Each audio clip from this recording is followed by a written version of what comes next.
చెట్టు కూడా కావాలి.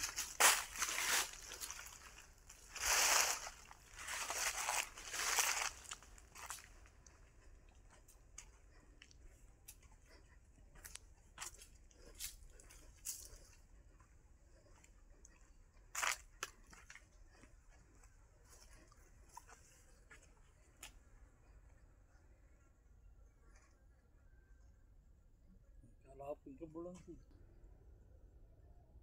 మళ్ళీ చెట్టు ఒకసారి ఉందండి ఉంటుందండి.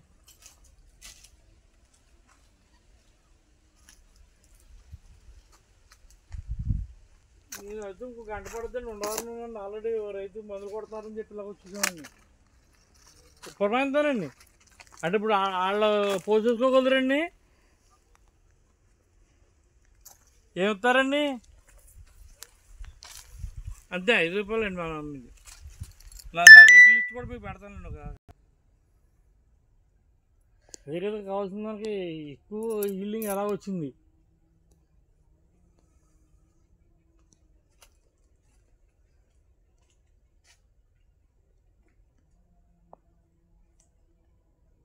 ఇది బాగోలు బాబాయ్ గారు కోకో తోటకు వచ్చామండి. ఈయనంతా ప్రకృతి వ్యవసాయం చేస్తున్నారు. అలా జీవామృతం ఘనజీవామృతం పోవడం జరిగింది. అలాగే కోకో తోటకి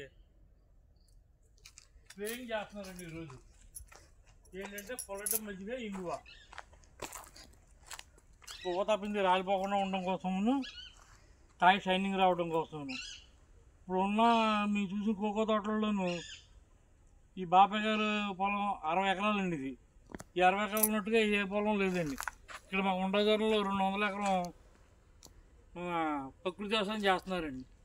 అందరూ ఉన్నాయి కానీ అన్నింటి మీద శ్రద్ధ ఎక్కువ చేస్తారు. ఈయన దానివల్ల దిగుబడి కూడా చాలా బాగుందండి. ఇది